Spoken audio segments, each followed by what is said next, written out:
지금 이 안경환 문제에 대해서 이 인사 검증 시스템의 문제가 지금 급부상을 한 거야. 내가 그 말에 대한 책임이 있기 때문에 내가 지금 얘기를 하는 거예요.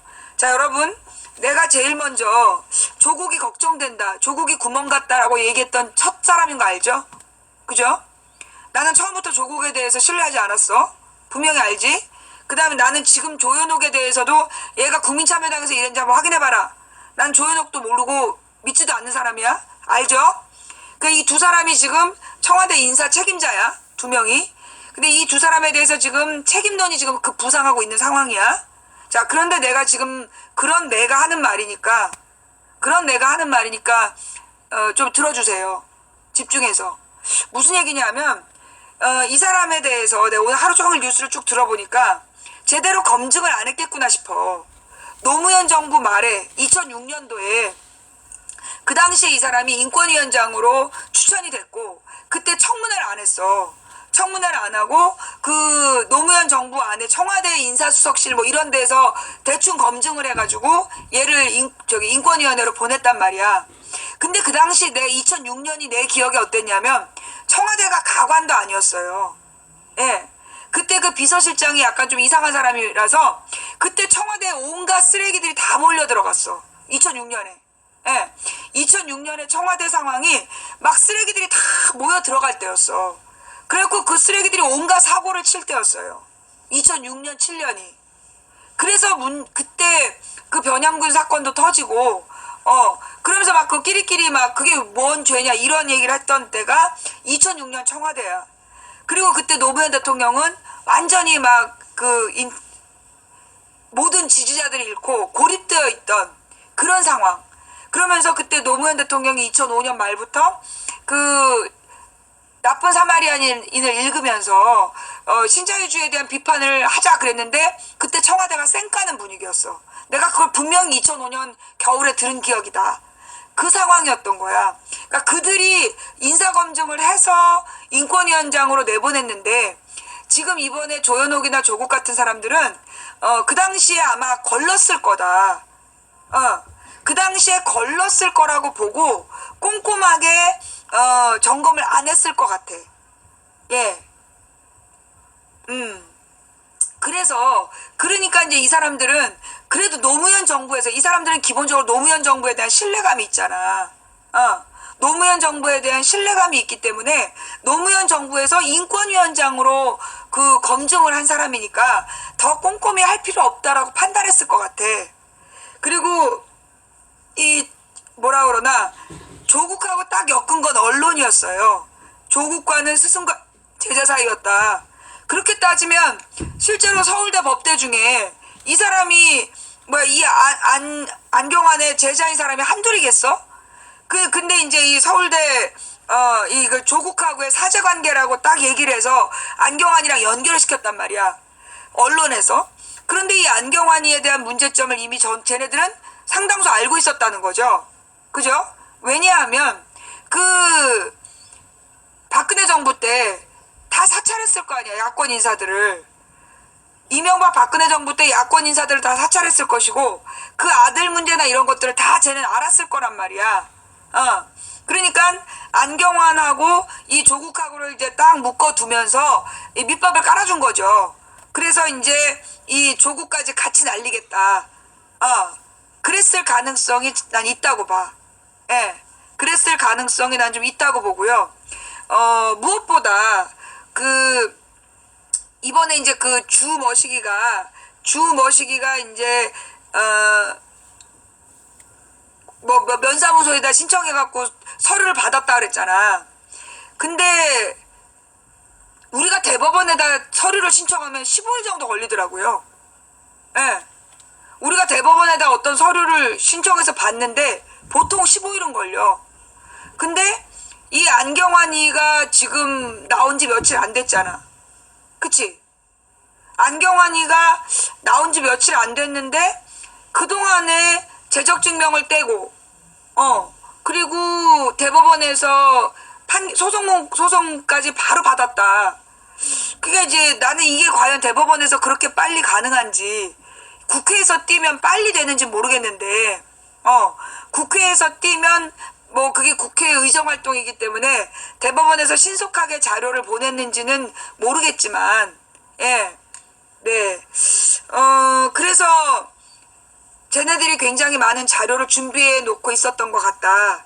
그리고 지금 이제 이 안경화 문제를 띄운 건 강경화를 낙마시키기 위한 수다. 예. 강경화를 낙마시키기 위해서 문재인 인사에 대한 전반적인 신뢰감을 반감시키려는 목적으로 이 문제를 막 지금 터뜨린 거야. 다음 주에 청문회 때 얘기하자는데 계속 지금 안경화 문제를 터뜨리고 있는 건 쟤네들은 이미 알고 있었을 거다. 알고 있었을 거다라는 생각이 들고, 강경화를 막기 위해서 지금 막 던지게 했을 거다라고 나는 생각해요. 그리고 조국과 조현옥이 분명히 실수를 했다. 분명히 실수를 했고 꼼꼼하게 다시 살펴봤어야 됐는데 그러지 않았다는 거. 그거는 분명히 인사 책임자들로서 둘이 실수를 한 건 맞다. 근데 이 사람들이 왜 제대로 검증을 못했을까? 그건 06년에 노무현 정부에서 충분히 검증했을 거라는 막연한 신뢰감을 가지고 했을 것 같다.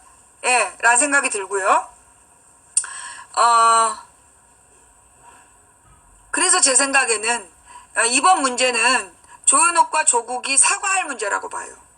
예. 조현옥과 조국이 사과를 해야 될 문제가 분명하다. 예. 물론 솔직한 내 마음은 사실 좀 의혹이 있어요. 왜냐하면 이 사람의 지금 조금 아까 그 5.16에 관한 역사관은 이거 분명히 뉴라이트 역사관이거든? 네. 분명히 뉴라이트 역사관인데 솔직히 내가 지금 좀 당황하는 건 뭐냐면 이번 주에 내가 원하지 않게 계속 뉴라이트에 대한 얘기를 했잖아요. 그죠?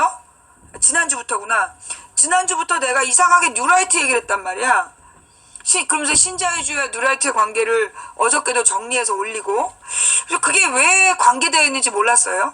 예. 그런 관계가 뭔지 모르고 계속 나는 뉴라이트에 대해서 떠오르는 대로 막 이야기를 한 거야. 그랬는데 지금 아까 그 5.16에 대한 역사관을 딱 보니까 이거네 싶다. 그러니까 아까 우리 시청자 그랬잖아요. 망치 부인이 예견한 거 아니냐. 저도 잘 몰라요.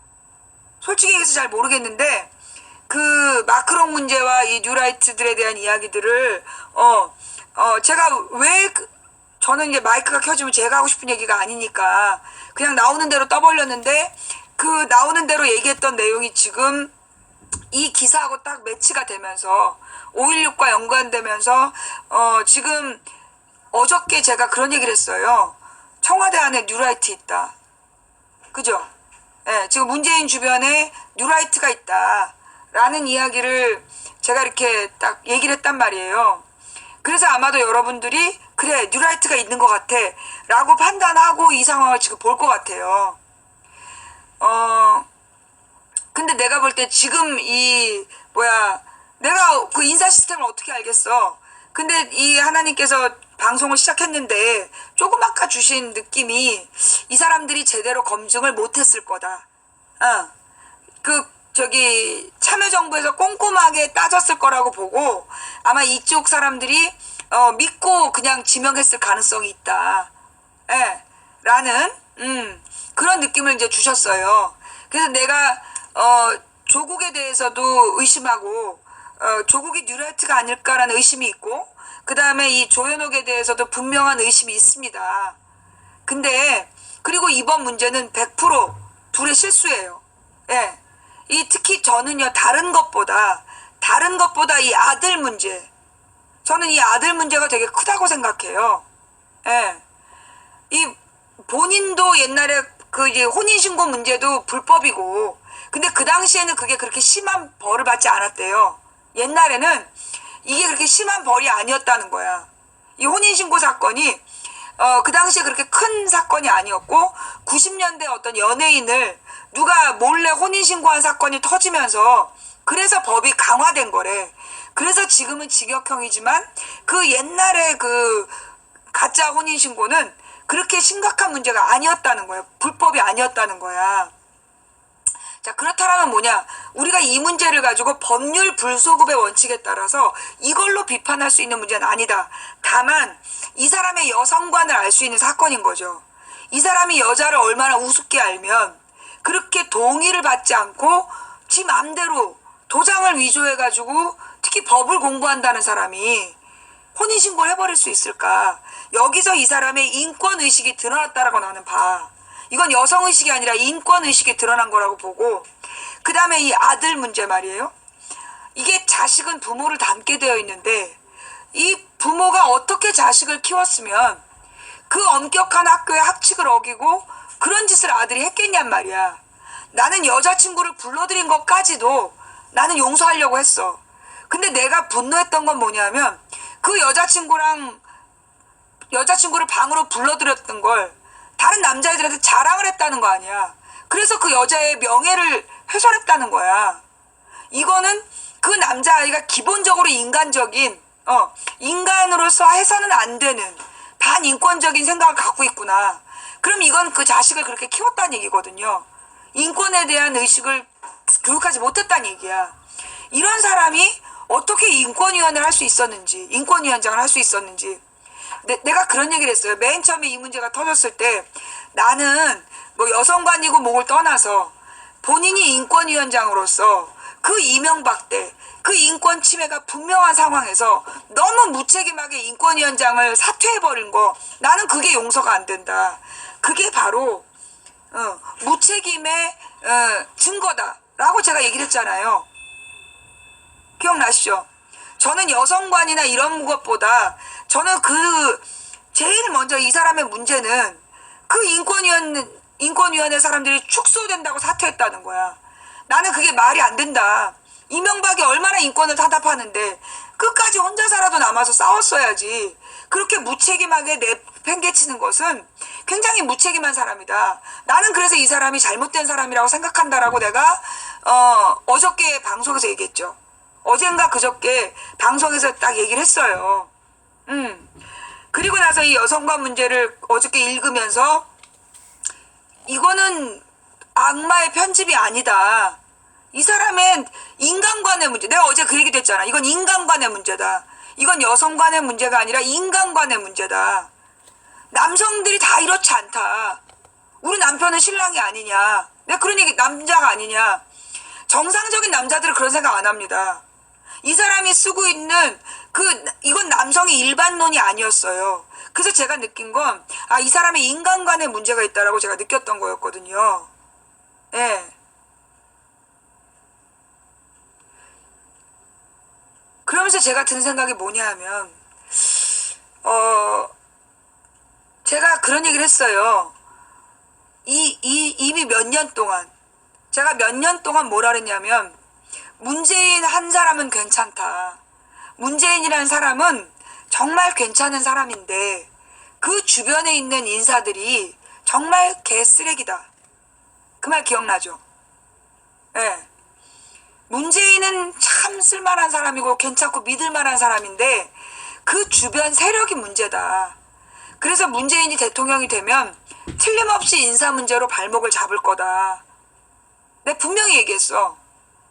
그 일이 지금 벌어지고 있는 거예요. 예. 제가 막판까지도 그랬어. 막판까지도 문재인의 문제는 그 문재인의 힘이, 강점이 문재인의 사람들이라면 문재인의 치명적 단점도 문재인의 사람들이다. 그들 속에 쓰레기들이 있어서 그들이 결국 문재인을 걸레로 만들 거다. 그게 걱정이다. 라고 제가 얘기했던 거 기억나죠? 분명히 내가 얘기했어. 그치? 응. 지금 그 일이 벌어지고 있는 거예요. 예. 그때 많은 문재인 지지자들이 아마 몰랐을 거야. 그죠? 이 정도인지 몰랐지. 탁현민 하나인 줄 알았지. 탁현민 하나인 줄 알았는데 내가 방송 안 하면서 시위를 해도 눈도 깜짝 안 할 때 여러분들이 좀 이상하다 했지. 그지? 근데 지금 보니까 어때? 내가 얘기했던 말이 다 맞았지? 나는 2007년에 이미 경험했다니까. 내가 그 열린우리당 시절에 2004년부터 7년 동안에 그 노무현 정부의 쓰레기들을 경험을 했기 때문에 그래서 내가 이런 문제가 생길 거라는 거를 알고 있었어요. 경험에서 나온 거야. 경험치. 예. 여러분들 솔직히 그 내가 문재인 주변 사람들 못 믿는다라고 얘기할 때 솔직히 못 믿었다. 내가 문재인의 그 인맥에 문제가 있다. 이 사람들이 사고를 칠 거다라고 내가 분명히 사고 친다 그랬을 때 못 믿었던 사람들 있지. 예. 못 믿었던 사람들이 많았을 거야. 왜? 이미 10년 전이잖아. 10년 이상의 옛날이기 때문에 그 10년 이전에는 사실 모든 사람이 그 시사에 관심을 가졌던 건 아니었어요. 그러다 보니까 여러분들이 정치에 대해서 아무 관심 없이 살 때잖아. 그러니까 여러분들은 잘 모를 수밖에 없었어. 근데 나는 그때 경험을 했던 거야. 그래서 이런 문제가 터질 거라는 거를 내가 일찍이 예방주사를 놨던 거예요. 예. 믿은 사람, 나랑 비슷한 나이대거나 그 시절을 알았던 사람은 뭐 당 활동하고 이랬던 사람들은 알았던 내용이죠. 그죠? 자, 그래서 내가 하고 싶은 얘기는 뭐냐면 지금 벌어진 일은 이미 우리가 예측했던 일이다. 여러분은 몰라도 적어도 나는 예측했던 일이다. 분명히. 그래서 저는 그런 생각을 했어요. 여기서 우리가 가져야 될 자세가 뭐냐면 우리 순진한 시청자님들이 너무 충격을 먹는 거야. 문재인이나 박근혜나 똑같아. 똑같은 개쓰레기야. 이런 결론을 내리면 그게 저들이 원하는 거예요. 나는 이걸 계속 준비했어. 이런 일이 반드시 발생한다. 그때 내가 여러분들에게 하고 싶었던 얘기를 나는 이미 예전부터 했어. 뭐라고? 우리는 차악을 뽑는 거다. 기억나죠? 예. 내가 이미 오랫동안 뭐라고 얘기했냐면 우리는 차악을 뽑는 거다. 계속 그 얘기를 했어. 최선을 뽑는 게 아니라 차악을 뽑는 거다. 기억나죠? 나는 이미 그때 준비하고 있었던 거야. 오랫동안 우린 선거를 통해서 덜 나쁜 놈을 뽑는 거라고 나는 매번 선거 때마다 얘기했던 거예요. 그게 무슨 얘기냐. 우리 진보적인 젊은이들의 문제가 뭐냐면 100% 완전한 신을 원해. 완전체를 원해. 그래서 문재인은 완전할 거라고 상상해. 노무현 때 그랬어. 내가 그때를 알고 있거든. 모든 사람은 노무현이 이럴 거라고 젊은 진보 세력들이 노무현에 대한 환상을 가졌던 거야. 김대중에 대한 환상, 노무현에 대한 환상을 가졌던 거야. 그래서 그들이 집권하면 이런 꿈 같은 천국이 열릴 거라고 생각했다. 근데 실제로 천국이 아니었어. 그래서 막 내나 골프 치러 다니고 내나 뇌물 받고 이런 문제가 터지니까 사람들이 전부 다 실망해버린 거야. 에이 씨발 다 똑같아. 새누리나 민주당이나 이러면서 전부 다 고개를 돌려버린 거예요. 그래서 결국 노무현이 죽은 거야. 나는 그걸 목격했고 이명박 박근혜 10년 동안 내가 그 모든 고난을 겪으면서 오늘을 준비할 때 내가 오늘을 몰랐겠어? 내가 10년 동안 약을 친 거야 여러분들한테. 우리는 차악을 선택하는 거다. 응? 그게 무슨 얘기냐. 사실 우리가 노무현 때 실패했던 이유가 뭐냐면 노무현의 사람들이 우리가 인간적인 기준으로 볼 때 문제 있었어. 쓰레기가 맞아. 근데 노무현의 쓰레기들 이전의 세력은 쓰레기보다 나쁜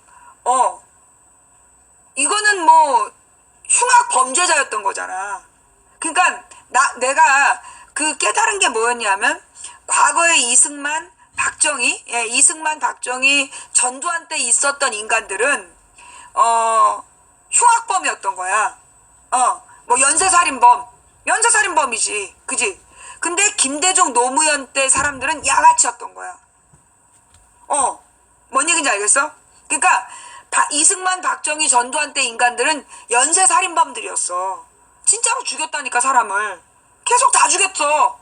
근데 적어도 김대중, 노무현 때는 의도적으로 죽이진 않았잖아. 삥 뜯고 나쁜 짓을 한 양아치들이었지만 그들이 이승만, 박정희, 전두환 세력과 같은 연쇄살인범은 아니었거든. 그런데 우리가 그 당시 젊은 진보 세력들이 연쇄살인범이나 양아치나 똑같이 나쁜 놈이야 라고 생각하면서 노무현에 대한 모든 기대를 버렸던 거야.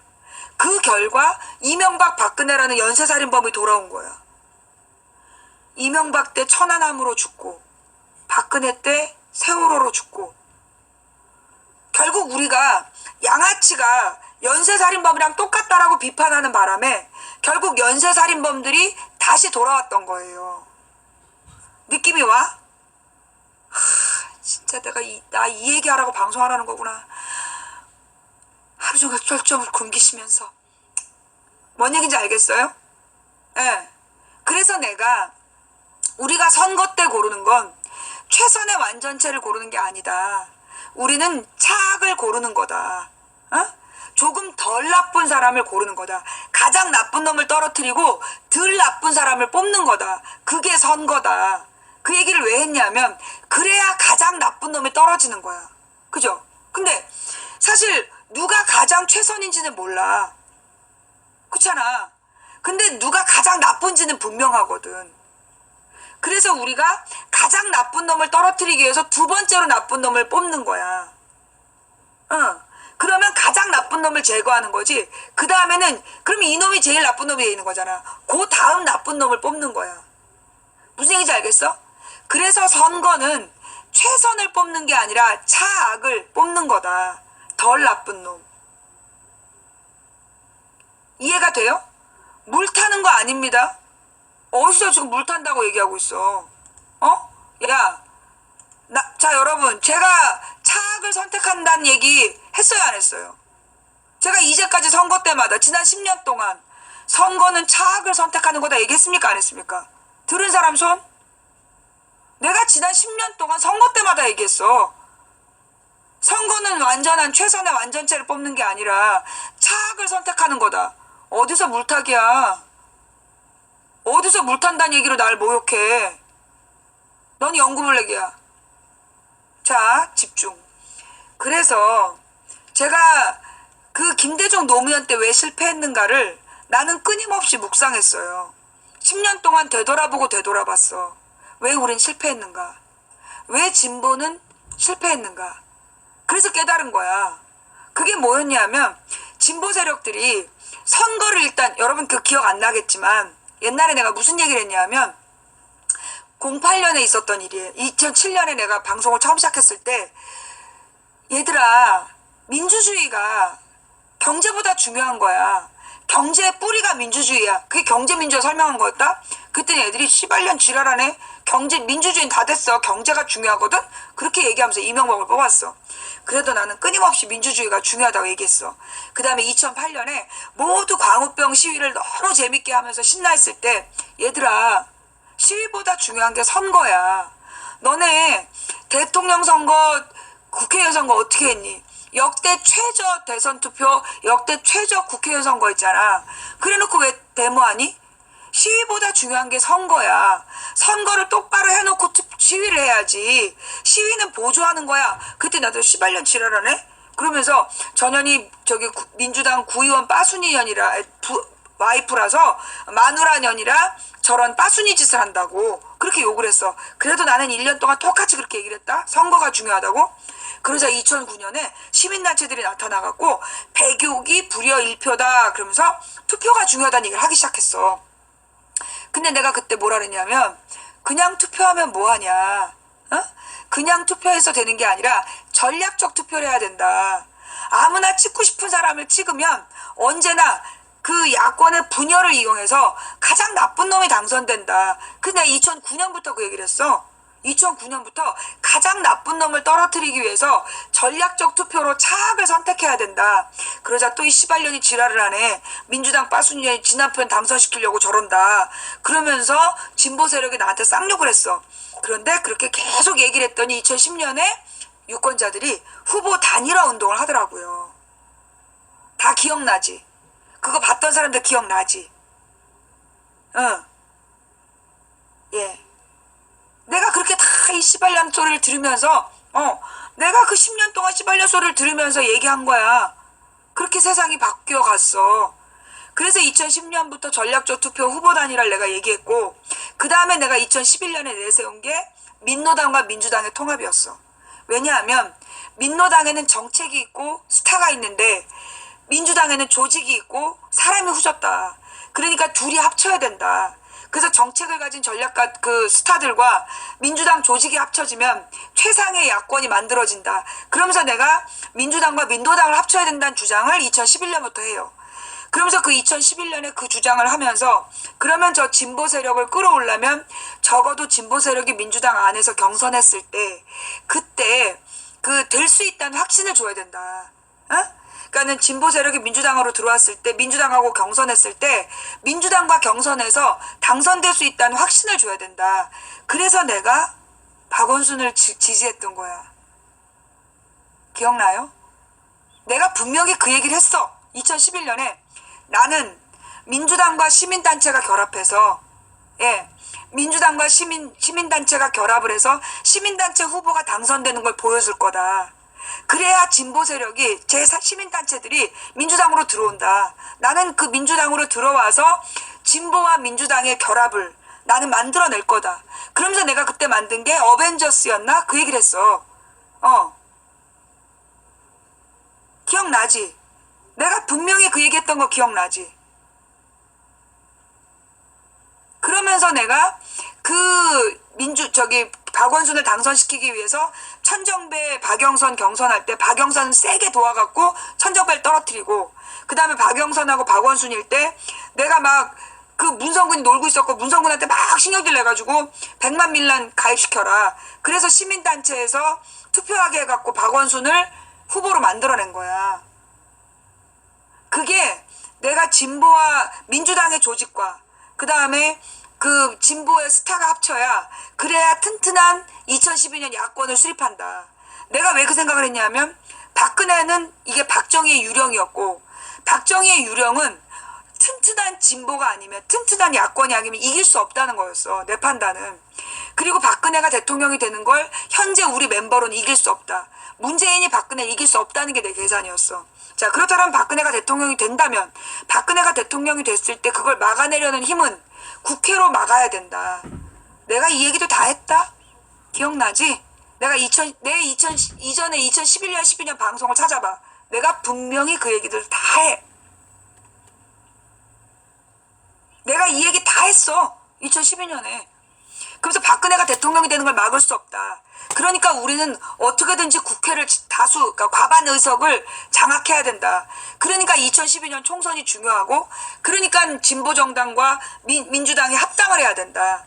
그래서 완전한 강력한 강한 야당을 만들어야 된다. 강한 야당이 내가 만든 말이야.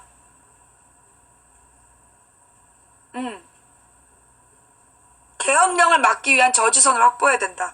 그러면서 내가 계속 그 얘기를 했어. 자, 이제서 다 이해가, 자, 그때는 몰랐는데, 지금 들어보니까 어때? 다 맞는 말이었지? 응. 다 맞는 말이지? 내가 그때 다 그렇게 계산을 했었던 거야. 그리고 나는 그거를 방송으로 했고, 그걸 지켜본 시청자들이 있어. 그지? 우리 별이늘품님, 뭐 겨울의 허수아비님 다 들었던 기억나죠? 그리고 내가 문재인의 가장 강점이 문재인의 사람들이다. 근데 가장 단점이 문재인의 사람들이다. 어때? 그 말도 딱 맞지? 그지? 그걸 다 아는 망치 부인이 그럼 거기에 대한 답이 없었을까요? 이건 망치 부인이 아니라 망치 부인 안에 있는 성령께서 답을 갖고 계셨던 거야. 그게 나도 모르게 계속 떠들어왔던 차악을 선택하라는 말이었어. 차악을 선택하라는 말이 그 답이었던 거야. 그 연쇄살인범하고 양아치를 똑같이 비판하면서 우리는 결국 연쇄살인범에게 다시 정권을 10년 동안 줬던 거야. 그래서 지금 우리가 가져야 될 자세가 뭐냐면 나는 준비했어. 어떤 걸 준비했냐면 나는 케이스 바이 케이스다. 그래서 이거 내가 인사에 대해서 맨 처음에 기가 막히게 여러분들 막 열광했던 해설했던 거 기억나지? 내가 강경화와 이낙연과 여러분 이낙연이 누구냐면요. 그 문재인 노무현 탄핵했던 민주당 출신이야. 그래서 이낙연이 우리 당으로 못 왔었던 거야. 그 이낙연을 딱 총리로 뽑는 걸 보면서 이게 호남을 잡기 위한 엄청난 수구나. 그걸 알았어. 근데 내가 그 얘기를 하면 이 문재인 지지자들이 뭐 노무현을 탄핵했어? 라고 난리를 피울까봐 그래서 내가 그 말 안 한 거야. 이거는 호남을 잡아야 된다. 이 모든 싸움은 호남을 빨리 우리 편으로 끼고 싸우기 시작해야 된다. 그래서 내가 이낙연을 반드시 당선시켜야 된다고 한 거예요. 예. 탄핵 명단에 있었어, 이낙연이. 예. 이낙연이 탄핵 명단에 있었어. 그 내가 이낙연을 반드시 당선시켜야 된다고 생각했던 건 호남을 잡아야 된다. 탄핵 반대 명단. 아니야, 탄핵 찬성 명단에 있었던 걸로 기억나는데? 확실해요? 확인해봐봐. 이낙연이, 내가 왜 그러냐, 이낙연에 대해서 내가 딱 안 좋게 생각했던 게 그 사람이 옛날에 탄핵을 찬성했던 기록 때문이에요.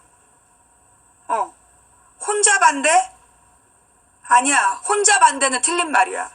혼자 반대는 틀린 말이야. 왜냐하면 그때 서른하고 9명이 반대를 했어. 서른과 추미애를 비롯한 9명이 반대하다가 그때 그 추미애는 찬성으로 돌아섰고 그 다음에 나머지 8명은 전부 다 출마를 안 했어. 아니요, 여러분 2명이 반대한 거 아니에요. 8명이 반대했어요. 여러분이 몰랐던 얘기인데요. 9명 중에서 추미애만 들어가서 찬성을 했고 탄핵 찬성을 했고 8명이 끝까지 투표 안 했어. 민주당 안에서 끝까지 투표 안 한 게 8명이야. 그 중에 분명히 있어요? 2명 아니야. 여러분 잘못 알고 있었어. 민주당 안에서 그 당시에 이제 추미애 민주당이죠. 예, 그 동교동 민주당, 구민주당에서 9명이 그게 이제 김기태 의원이 막 설득을 해가지고 그 9명을 그 탄핵 반대로 이제 묶어둔 거예요. 왜냐면 200표에서 9명만 모자라도 그 통과가 안 되니까. 그리고 이제 한나라당을 막 설득하고 있는데 하지 말라고 그런 거야. 그래서 좌절된 거였고. 근데 그 9명 중에서 그래서 한 명의 추미애가 그래서 내가 분노하는 표야. 내가 추미애한테 그렇게 화가 났던 이유가 그거라니까.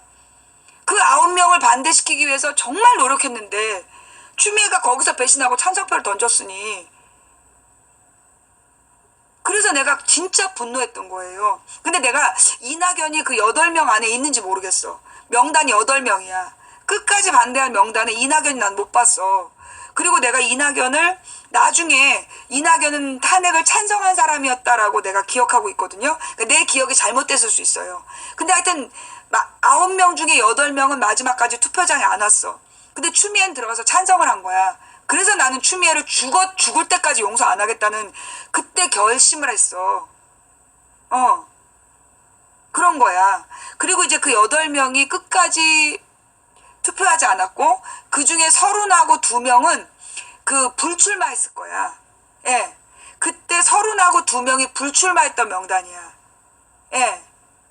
과거가 중요해요. 과거를 알아야 현재를 분석한다니까? 내가 그 얘기도 했지.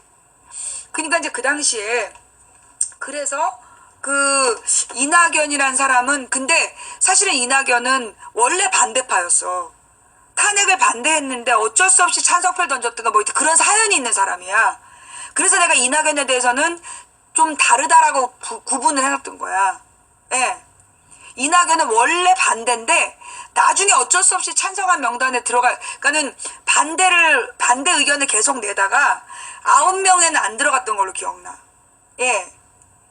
그 나는 이낙연에 대한 내 기억이 잘못됐을 수 있는데 그 원래 민주당 안에서 탄핵에 반대했던 초기에 한 30명 있었어. 그 중에 이낙연이 있었던 걸로 아는데 나중에는 맨 9명의 그러니까 8명 마지막까지 반대한 8명에는 이낙연이 없었던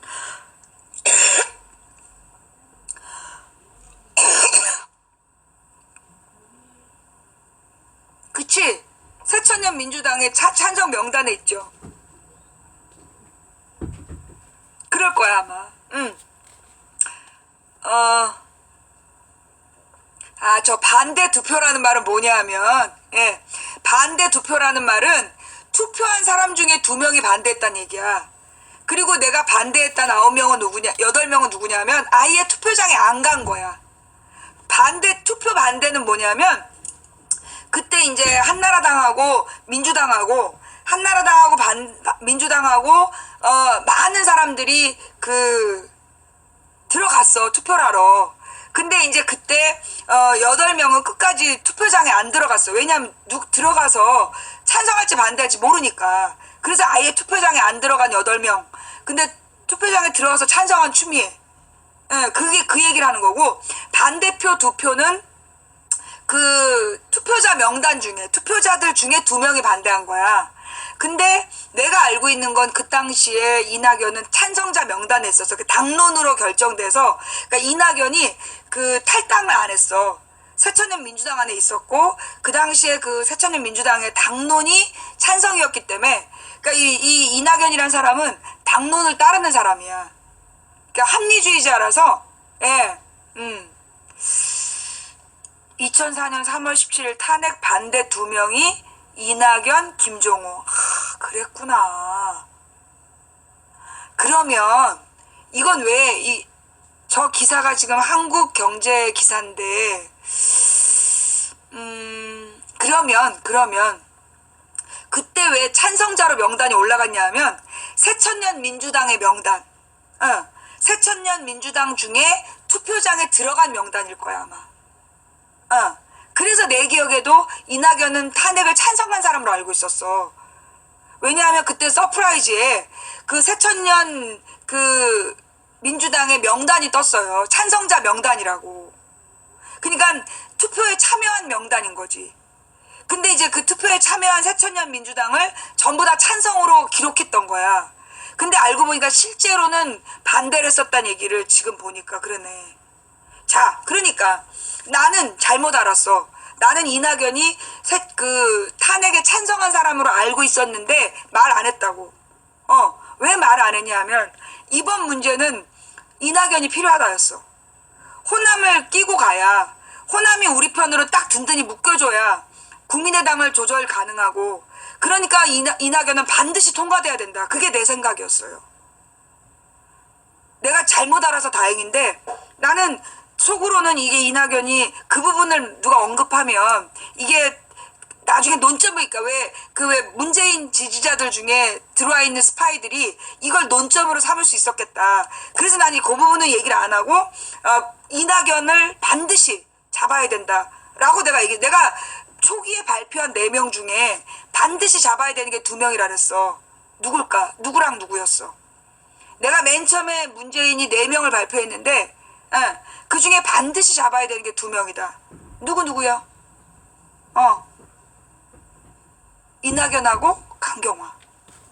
그게 어떤 의미였냐? 이낙연은 호남과 이렇게 뭉쳐서 이번 싸움을 해나가기 위해, 인사 문제를 해결하기 위해서 이낙연이 반드시 필요한 카드였어. 그 다음에 강경화는 이 문제를 장기적으로 풀려면 한반도 평화가 우리의 목적이야. 나는 미안한데 여러분처럼 문재인을 사랑하지 않아요. 나는 여러분처럼 문재인한테 감동도 안 해요. 나는 문재인이 하는 모든 쇼를 안 좋아하는 사람이야. 근데 나한테는 문재인이 필요했어. 왜 필요했냐? 문재인을 이용해서 한반도 평화를 만들어야 된다. 다시는 흔들리지 않는 평화체제. 그러면 통일이야. 나는 문재인을 가지고 통일을 해야 된다. 그래야 다시는 개성공단 폐쇄, 금강산 폐쇄 같은 문제로 되돌려지지 않는 역사. 그러려면 강경화가 필요하다. 그게 내 계산이었어. 그래서 내가 이낙연하고 강경화가 반드시 필요하다. 내가 지난번에 그 얘기도 했잖아. 필요하다고. 그리고 내가 계속 문재인에 대해서, 내가 문재인이라고 말은 못했어요. 선거 때 난 문재인이라고 분명히 얘기 못했어. 다만 내가 뭐라 그랬어? 내 선거법 위반에 걸릴까봐 문재인이란 얘기 못했고요. 이번에 대통령이 되면 평화의 리더십이 수립될 거다. 내가 계속 준비했잖아. 계속 얘기했잖아.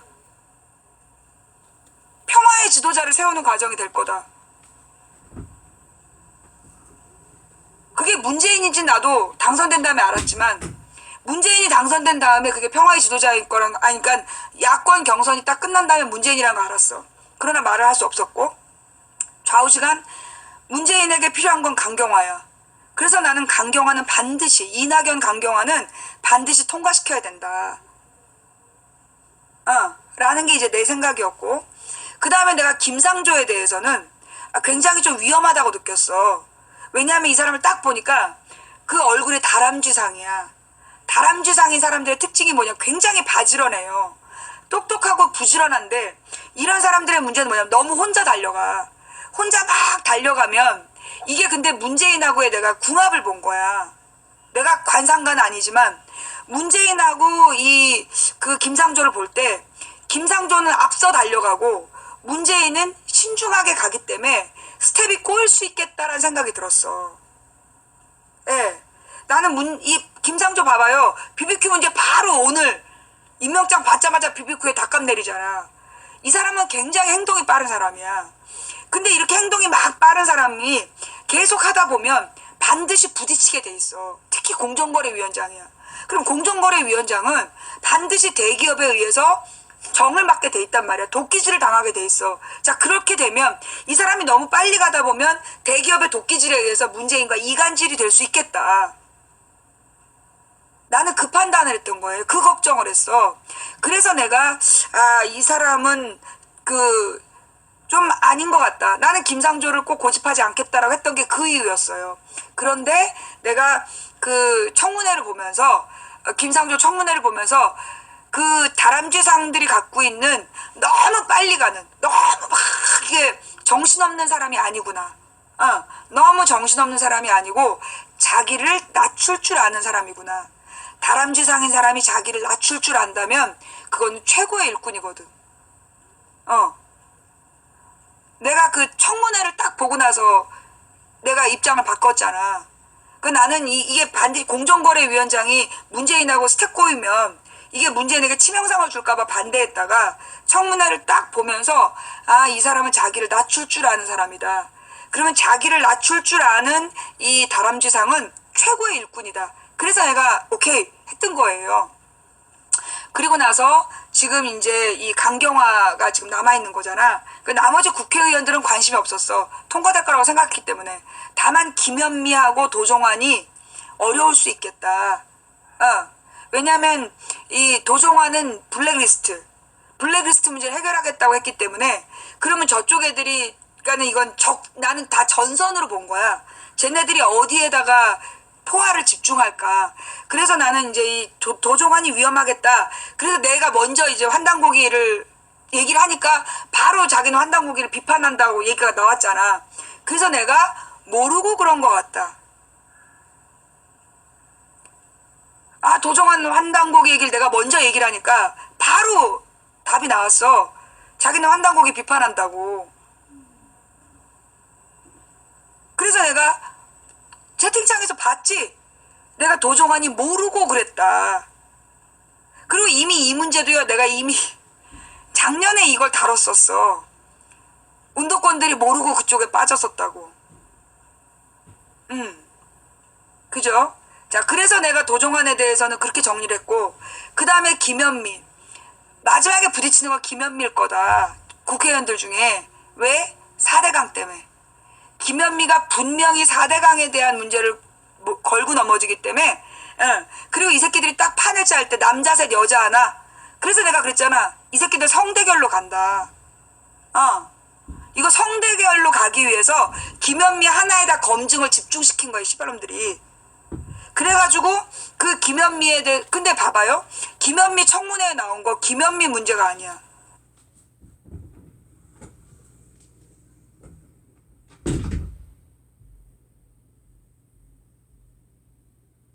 김현미의 도덕성 문제가 아니야. 그럼 결국 뭐냐? 이 김현미한테 다른 사람 얘기를 뒤집어 씌운 거예요. 그러면서 문재인 정부의 무슨 인사의 도덕성의 문제를 김현미한테 따진 거야. 자, 그래서 김현미를 떨어뜨리려는 게 쟤네들의 작전이에요. 자, 그런데 김현미도 이게 장관은 투표하지 않아요. 장관은 투표하지 않기 때문에 나는 김현미도 밀어붙여야 된다고 봐. 왜 이 4대강 문제 이거 분명히 감사 제대로 하려면 수장이 김현미여야 해. 예. 그래서 나는 다음 미션을 드립니다. 김현미는 강경화랑 마찬가지로 반드시 우리가 끼고 살리고 가야 돼요. 예. 솔직히 남자셋보다 김현미가 중요한 사람이야. 왜냐하면 우리가 이명박을 잡기 위해서, 이명박의 4대강을 잡기 위해서 반드시 필요한 게 김현미야. 김현미가 그 야당의 여성 의원들 중에, 예, 야당의 여성 의원들 중에 나는 솔직히 최민희 의원보다 김현미 의원을 더 신뢰해.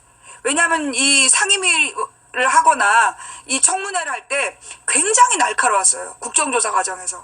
예. 그러니까 내가 볼 때 야당 의원들 중에 국정조사에 아주 뛰어난 의원이 박영선이야. 가장 뛰어난 게 박영선이고 그 다음이 김현미야. 내가 볼 때 재윤경이나 이런 사람은 아직은 그 똥인지 된장인지 못 가리는 것 같고 똘똘하긴 하지만 똥된장을 못 가려. 재윤경은. 근데 박영선하고 김현미는 분명한 능력자야. 그래서 이렇게 그 상대방을 확 그 공격해 들어갈 때 진짜 눈부신 가령 뭐 진선미나 김현도 못 따라가. 진선미나 김현도 그 막 감정이 막 복받쳐서 정확하게 상대방을 그 해집고 들어가질 못해. 근데 박영선하고 김현미는 상대방을 꼼짝 못하게 하는 그 야당 의원이었어. 지금은 여당이 됐지만. 그래서 내가 박영선하고 김현미의 능력은 인정하는 사람이야. 예. 자, 그래서 이 김현미라는 사람이 여러분이 잘 몰라서 그런데요.